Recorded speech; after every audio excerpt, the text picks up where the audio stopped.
Bien, hermanos, ya hemos hablado acerca de cómo Lucifer fue arrojado de los cielos. Vimos que su caída no se debió a querer eh, o desear, ese es el adecuado, desear el trono de Dios. El hecho de que él dijera, dame tu honra, no fue esa la razón por la que fue expulsado, sino que su expulsión se debió a que él trató de quitarnos el albedrío. Y entonces ahí es donde se presentó este gran inconveniente. Y entonces es lanzado y vamos a ver que él tiene no solamente una eh, misión que cumplir como un opositor natural, porque ese es su llamamiento, sino que además tiene derecho a estar en el lugar santísimo, es decir, delante de la presencia de Dios.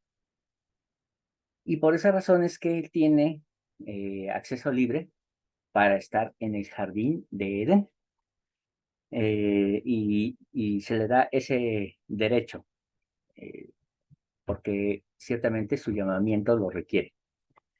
El pensar que Satanás, por haber sido arrojado, ya no está al servicio de Dios, pues sería tanto como decir que Dios no tiene dominio sobre todas las cosas. Y Dios tiene dominio sobre todo, aún sobre los seres caídos, sobre aquellos que decidieron por voluntad propia no aceptar el plan. Muy bien. No sé si hay alguna pregunta tocante a Lucifer en el asunto de la expulsión. Si me permiten, ¿me escuchas? ¿Sí? Bueno, yo sí he meditado en esto.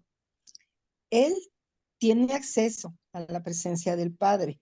Se ve en Job, porque cuando está el Señor con los ángeles y todo, él llega y le dice que de dónde viene, pues de andar dando vueltas por la tierra, ¿no? Y entonces cuando habla de Job. Y en el Nuevo Testamento, Jesús le dice a Pedro, fuiste pedido para ser zarandeado como el trigo. O sea, Satanás hace las cosas, pero no las hace por su propia cuenta, sino que tiene que presentar su proyecto de atacar o de hacernos zarandear como trigo. Y si no se le dé el permiso, no lo hará. Entonces en Job de igual manera, el Señor le dice, pues pruébalo en lo que quieras, pero respétame su vida.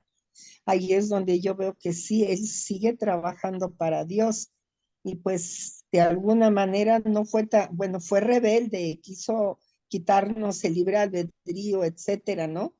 Pero pues como que a lo mejor no fue tan desobediente porque a la fecha pues sigue obedeciendo.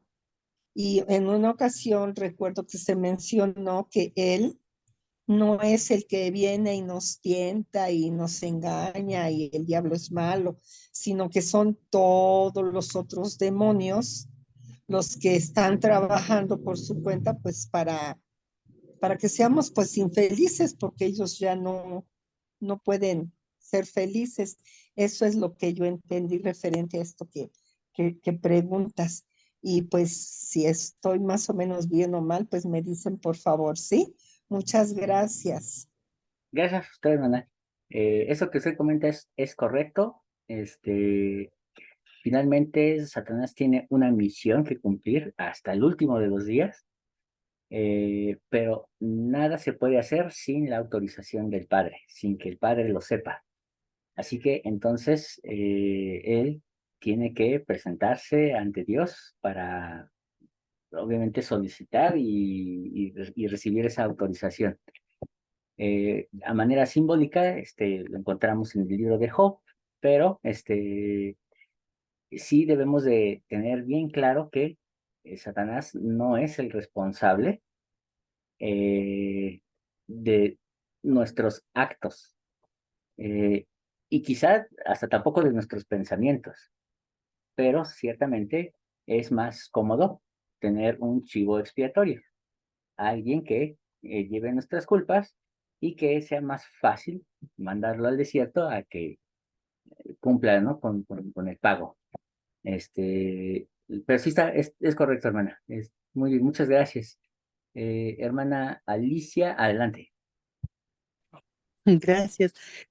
Me quedo pensando, ¿qué puedo haber hecho, así como individuo, para que Dios le permita a Satanás eh,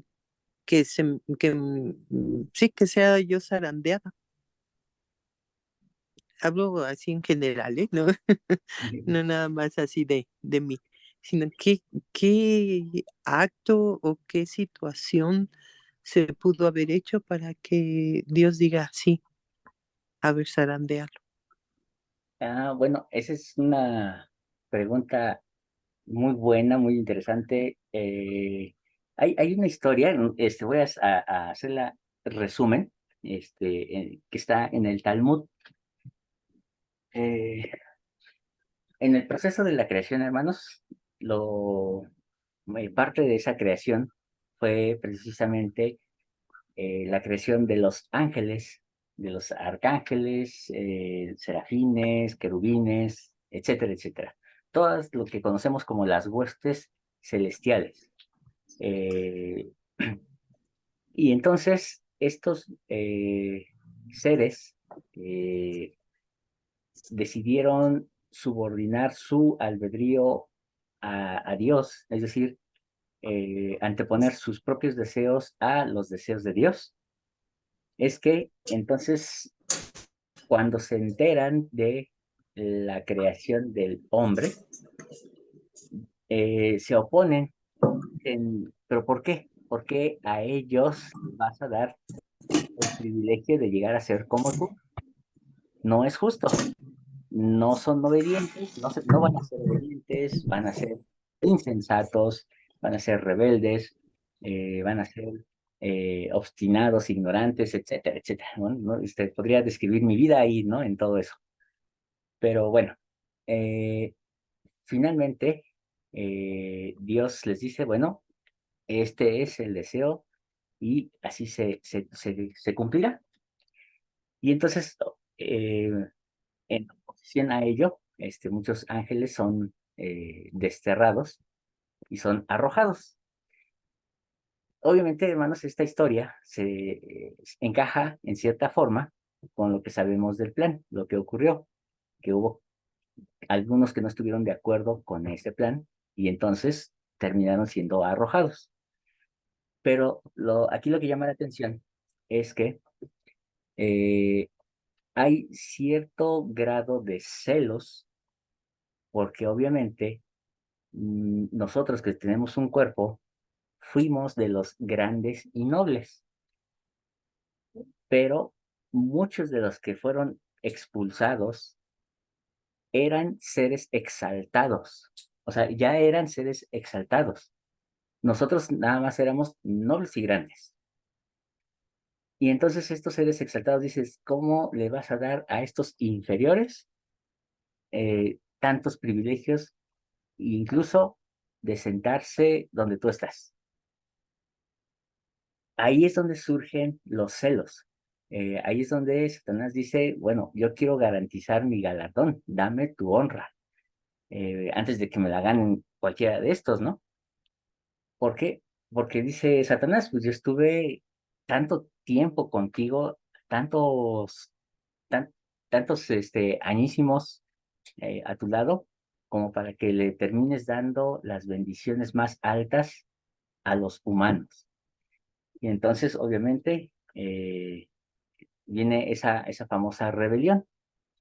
Entonces, hermanos, por esa sencilla razón, porque nosotros tenemos el amor de Dios, es que muchas veces se pide que seamos zarandeados para que, para que ellos puedan demostrar que no éramos dignos de estar en este mundo, que no éramos dignos de todas las bendiciones que se han dado y que no somos dignos de regresar nuevamente a recibir una gloria mucho más grande.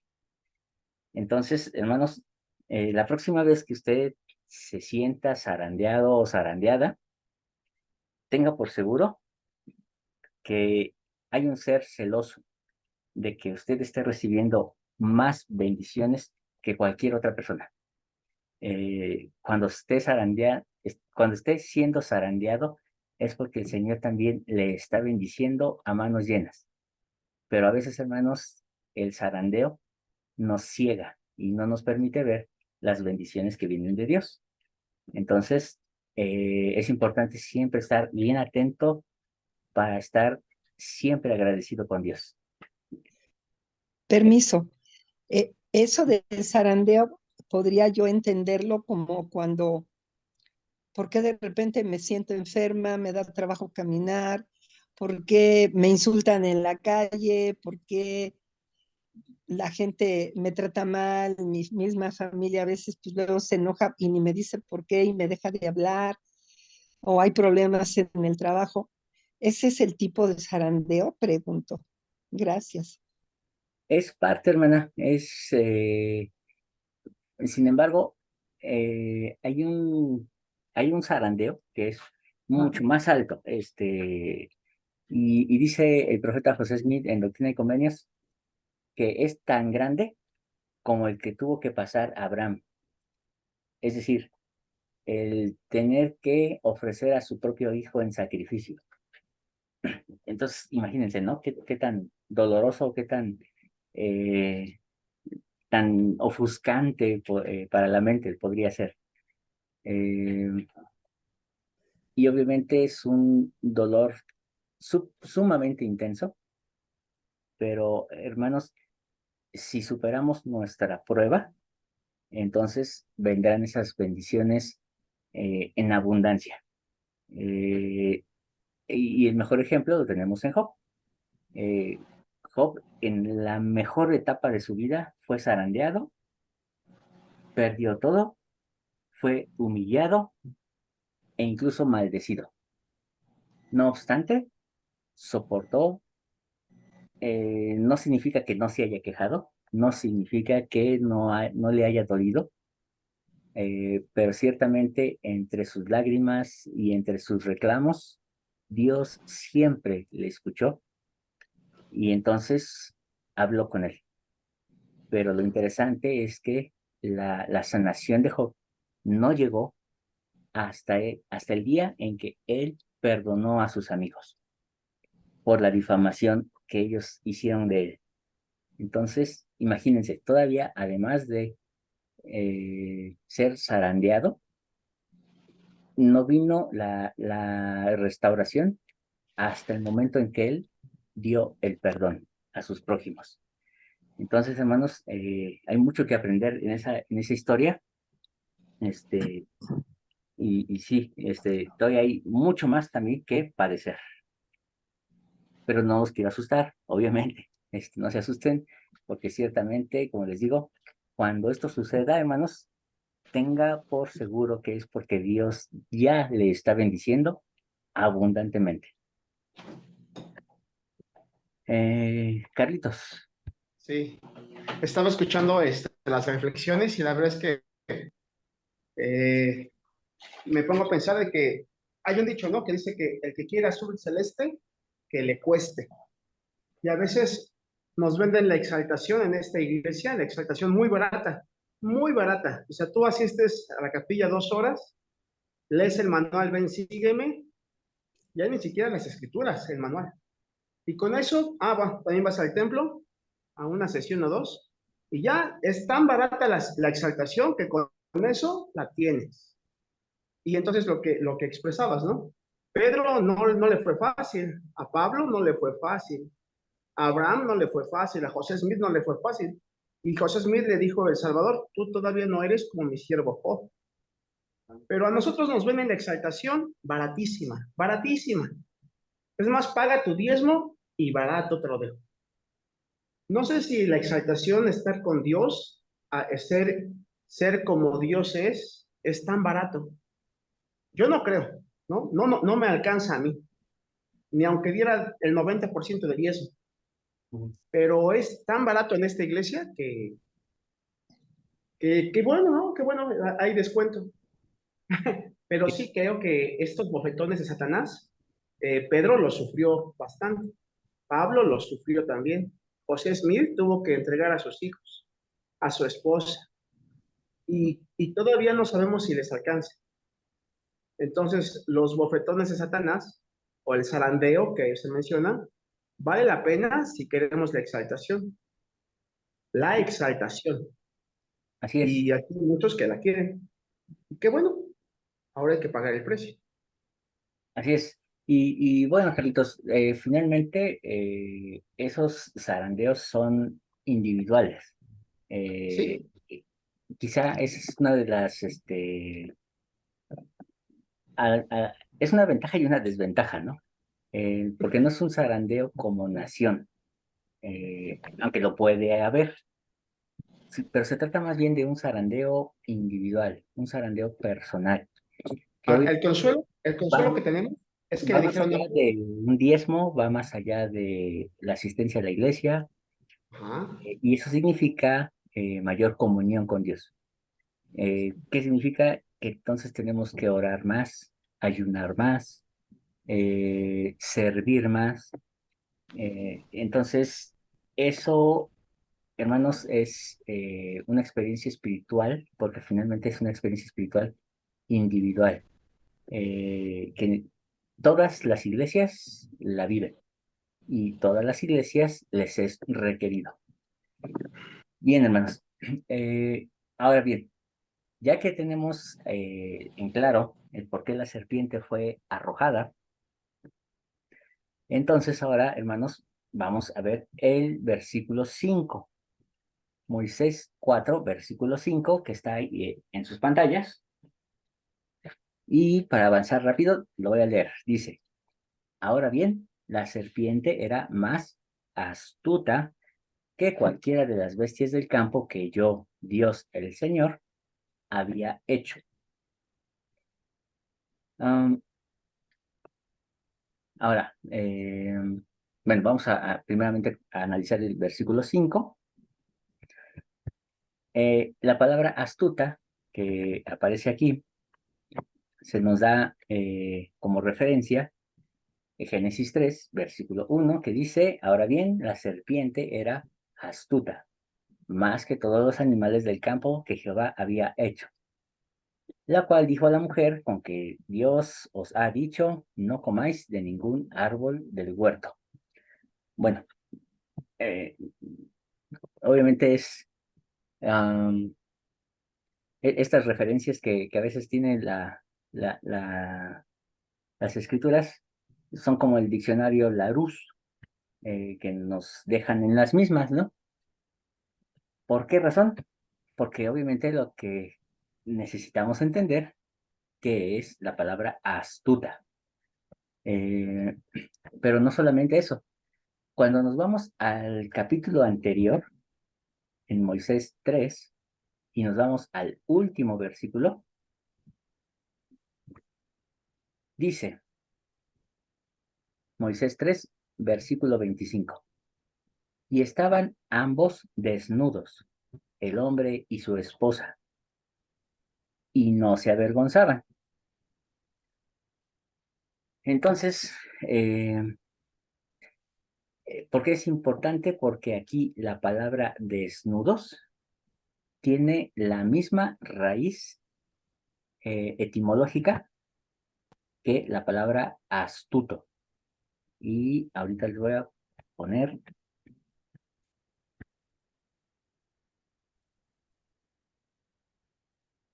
la imagen.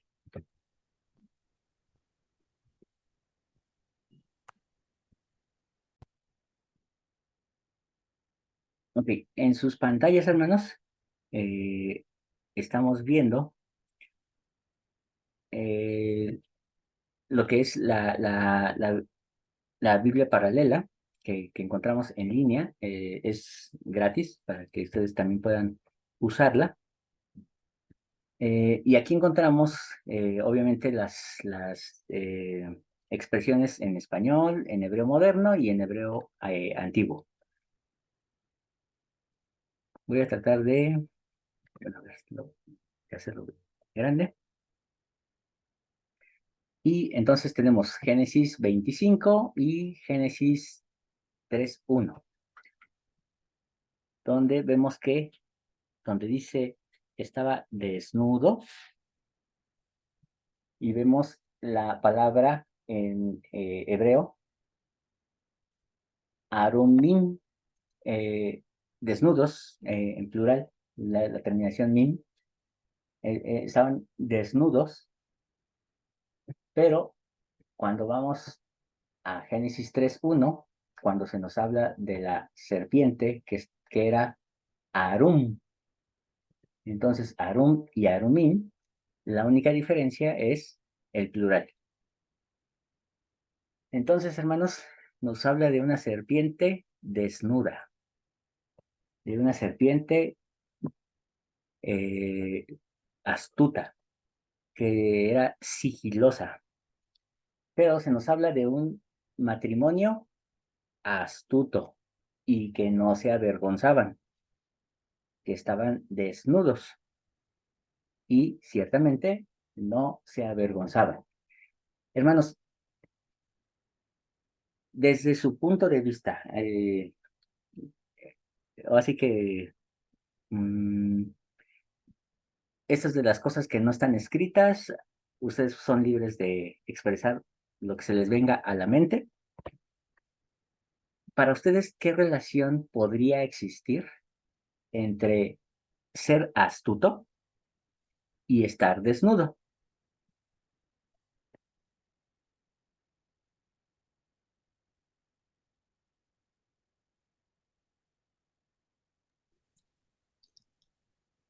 Bueno, pienso que quizás Adán y Eva se mostraban tal cual eran uno con el otro, sin, sin ningún interés personal quizá.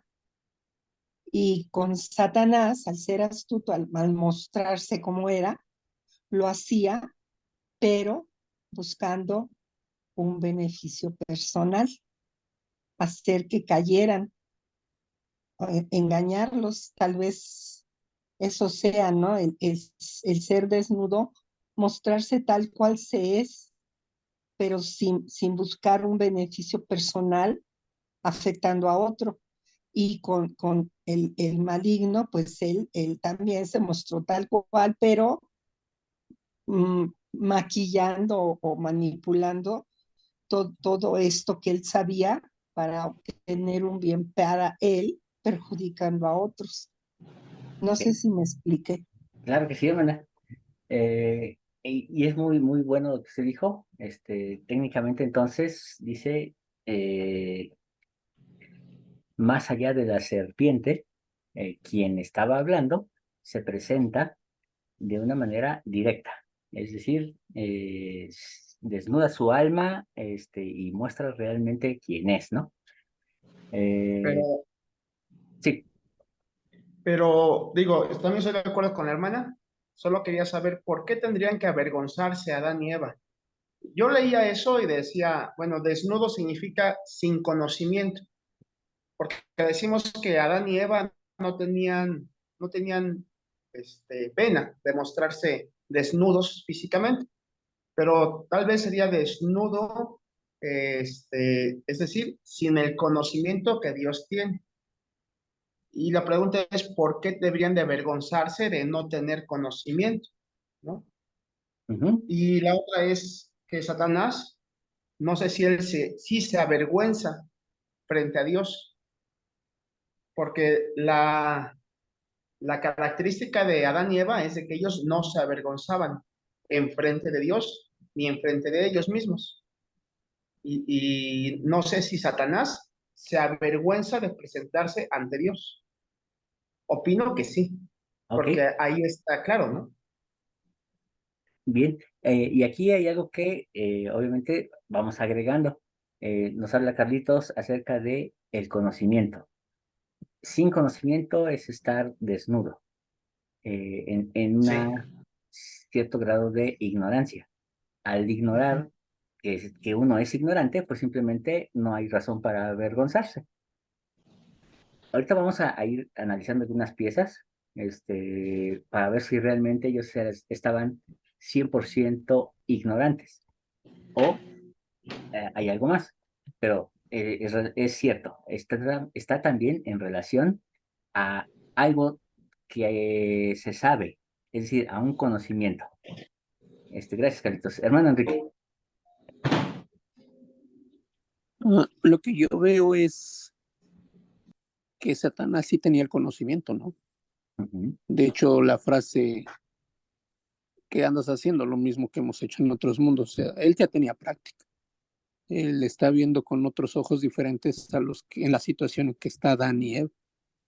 Al momento de que esto pasa, pues dejan de ver a Dios y que se necesita del conocimiento para entender la situación que se tenía, que ellos tenían en el antes de la caída. Esa separación se necesita conocimiento, ir conociendo. Muy bien, ok. Entonces, vemos que sí se requiere de ese término, del término conocer, del término de saber que sí hay algo, un conocimiento, cierta información que Adán y Eva tenían y que Lucifer tenía. No significa que sean la misma, ojo, pero había conocimiento, ¿ok? Hermana Alejandra.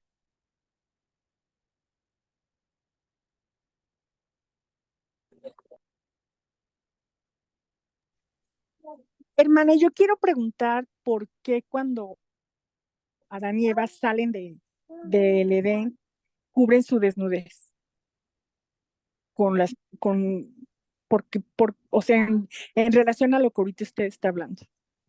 Sí. Bueno, de hecho, ahorita vamos para allá, porque está en estrecha relación. Entonces, vamos a responder esa pregunta, hermana, conforme vamos avanzando. Ahorita la respondemos. Bien, entonces, vemos que sí hay una relación con el conocimiento, hay una relación con el hecho de presentarnos sin maquillaje, sin hipocresía. Eh, Perdón, hermano, y un comentario más. O sea, una cosa es la astucia que Satanás puede tener y otra cosa es la inteligencia. O sea, la inteligencia es lo que nuestro padre ejerce.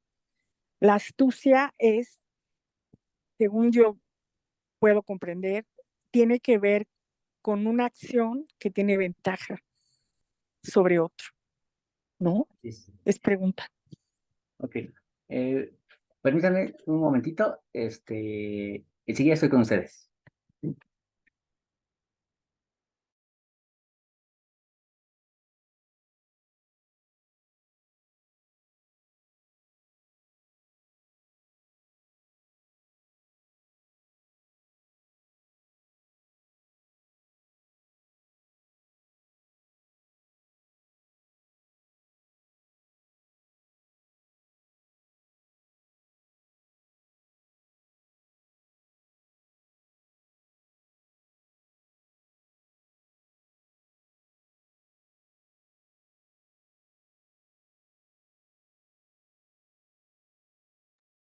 Sí, perdón, hermanos. Es que llamaron a la puerta. Yo, Adelante. no sé si me escuchan. Eh, bueno, yo creo que ellos sí tenían un nivel de conocimiento, porque para uno poder tener ventaja sobre otro tiene que tener un nivel de conocimiento, ¿no? Y usted usó la palabra de que ellos eran astutos, entonces yo asumo que ellos sí sabían algunas cosas, por algo ellos podían, porque ellos tenían que trabajar en el jardín de Edén. Ujú. Quizás lo que les faltaba era el conocimiento del mal, la oposición del bien, que es asumo yo que la adquirieron una vez que probaron del fruto. Ujú. No sé, quizás muy simple mi pensamiento, pero eso es lo que estoy entendiendo. Muy bien, es correcto. Entonces vemos que sí hay presencia de conocimiento, solo que en una, el conocimiento simplemente es para cumplir con lo que se ha mandado.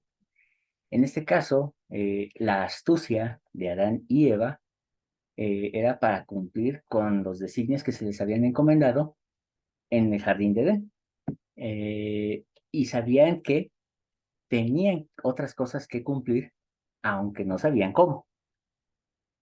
Entonces, sí había información, sí había astucia, vamos a decir, una forma de inteligencia para poder dar una respuesta positiva y hacer cumplir lo que Dios había mandado, pero no era suficiente.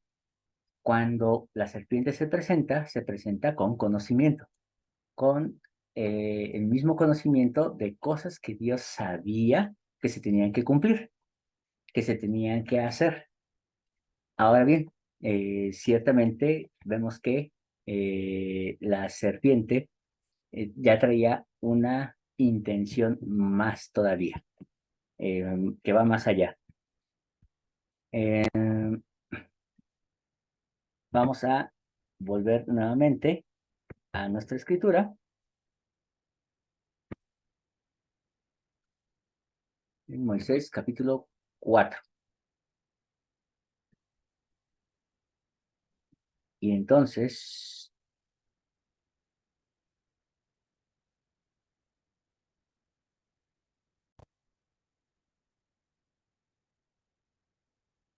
dice en el versículo 6. Aquí, hermanos, es donde comienza nuestro reto.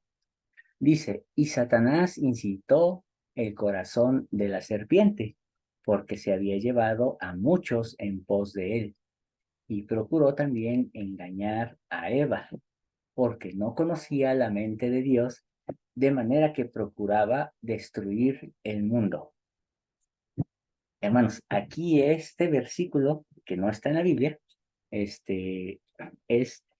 un versículo que eh, necesitamos comprenderlo y desmenuzarlo. Porque obviamente, decíamos en la clase pasada, Satanás, el ser con mayor conocimiento en todo el universo después de Dios, es decir, aquel que era el portador de la luz, ¿cómo es que no parecería, no entender el plan?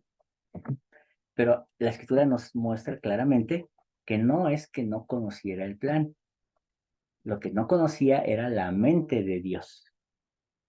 Es decir, él no entendía él por qué tenía que seguirse haciendo lo que se había hecho en otros mundos. Y entonces, en esta ocasión, él decide actuar de manera diferente. Repito, en esta ocasión, él actúa de manera diferente a como se había hecho en otros mundos. Empezando por el hecho de que esta ocasión fue expulsado, seguido de que había llevado a muchos en pos de él. Entonces, cuando dice aquí que Satanás incitó el corazón de la serpiente, y después dice, porque había llevado a muchos en pos de él, parecería dar a entender que ya en el jardín de Edén, Satanás tenía seguidores. Si eso es cierto, hermanos, si pensamos de esta manera, entonces tendríamos que pensar que incluso los animales pueden estar al servicio de Satanás. Y obviamente no cumplen con la medida de su creación. Segundo, el hecho de que si se refiere no a animales, sino a personas, entonces tendríamos que aceptar y creer que existe el hombre preadámico, es decir, muchas comunidades antes de que Adán y Eva fueran creados.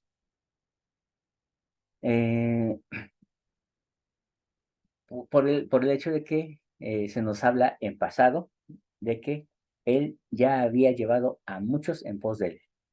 Sin embargo, hermanos, debemos de ver aquí que cuando dice Satanás incitó el corazón de la serpiente, aquí, hermanos, es donde